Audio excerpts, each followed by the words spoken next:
Everyone, my name is Jason, and I'm going to talk about Time Trap by Micah Caida. I think it's Caida today. I did want to mention, though, that I previously did a review on Vampire Hunter D, and I mentioned that I was reading, I thought, Volume 20.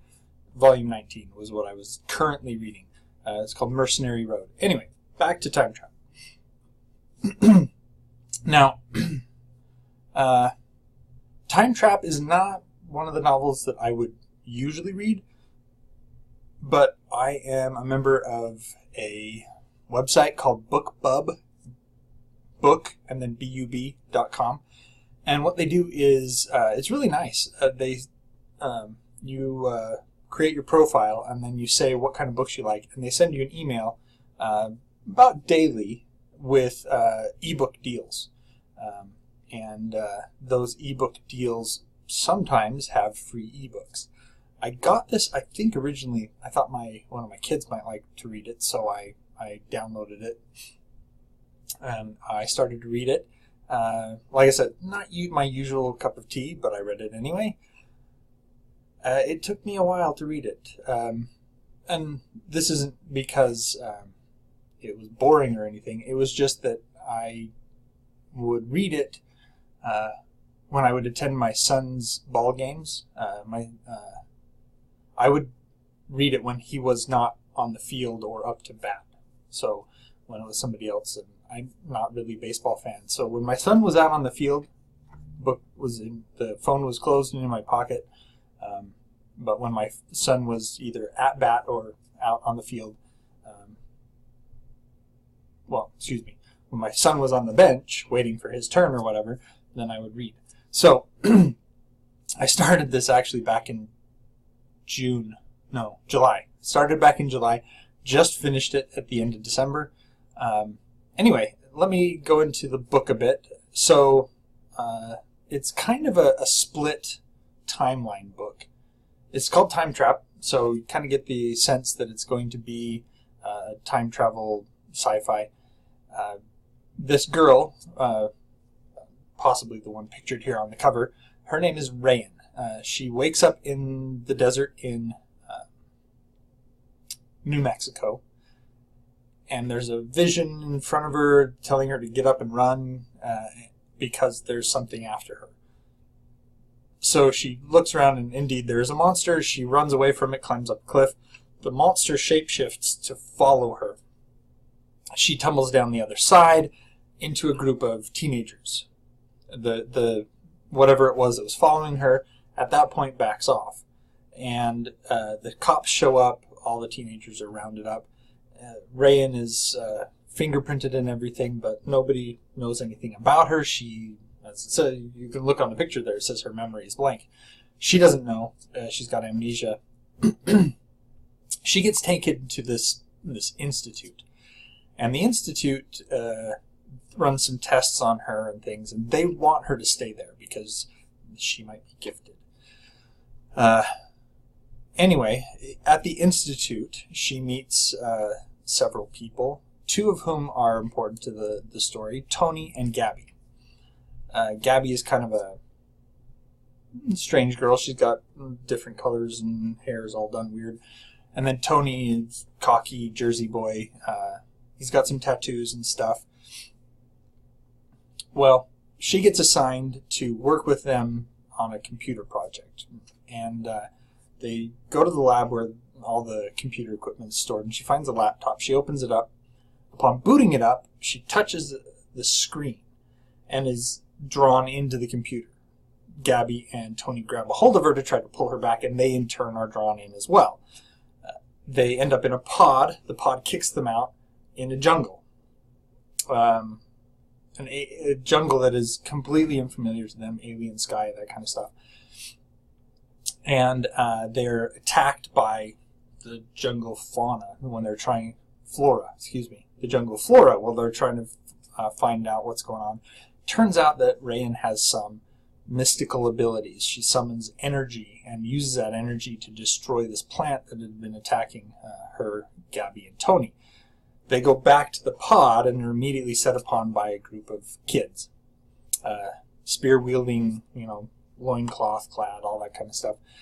And they surrender because they don't want to hurt these kids and things, and they're not sure what's going on.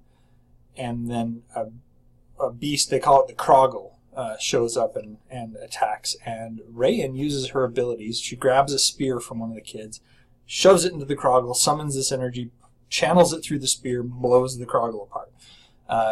The natives are suitably impressed, but still leery.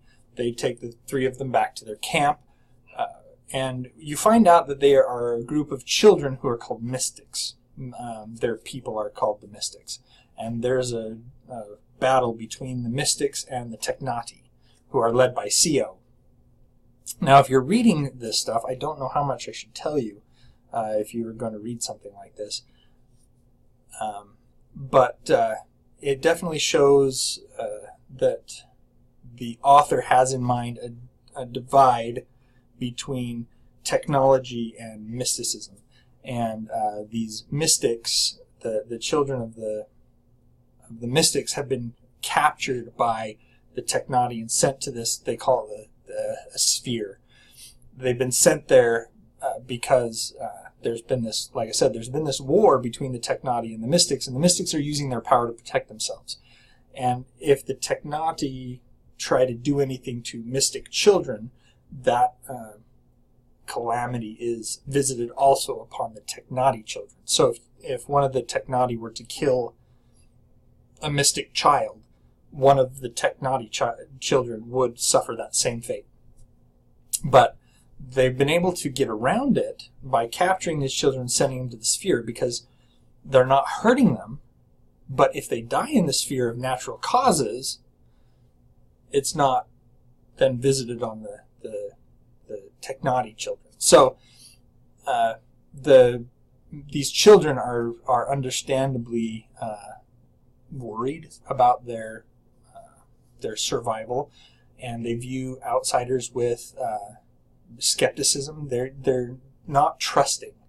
The thing is that, and this is obviously me being nitpicky, it seems to me that every time that Rayan and her friends prove that they are not Technati, the children take it as more proof that they actually are. So it's a little bit odd.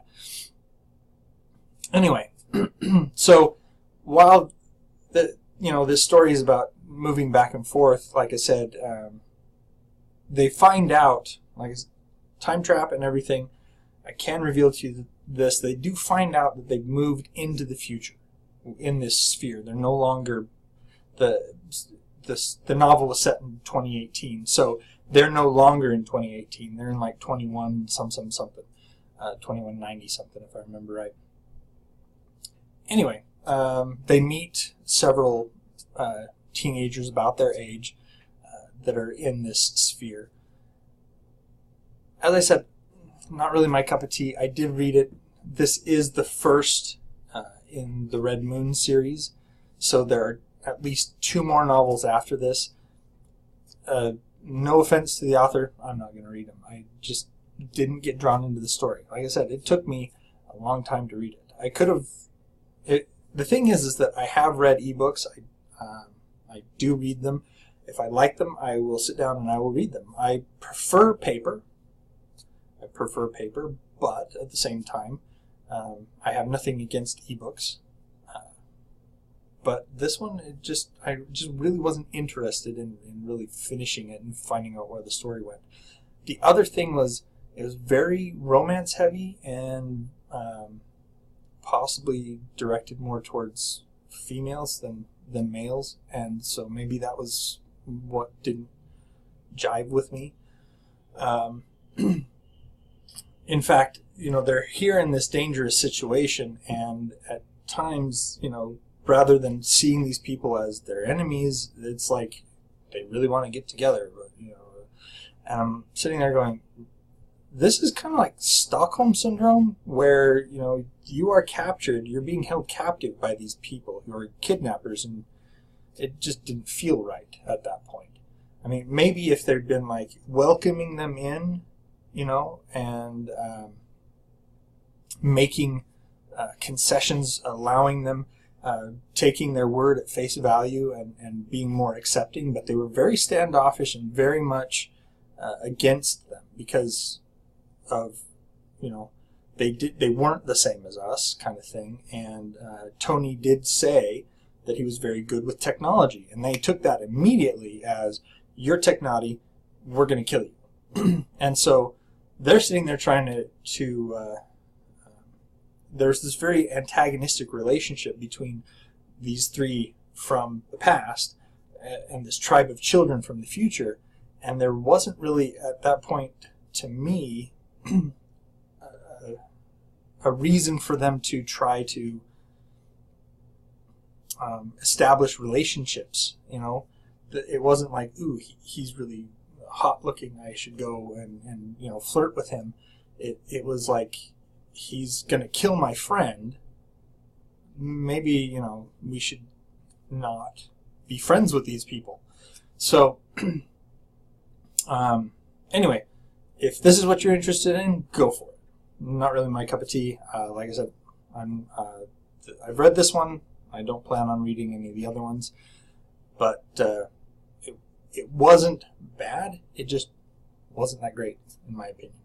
So, like I said, this is opinion. If you don't like my opinion, feel free to disagree with me. Let me know that you liked this and why. If you want to see more videos, I've got a bunch more videos that I've put out, and I will be putting out more in the future. And so, like and subscribe. Turn on the bell to get notified, and let me know what you're reading. Tell me in the comments, and I'll talk about it later.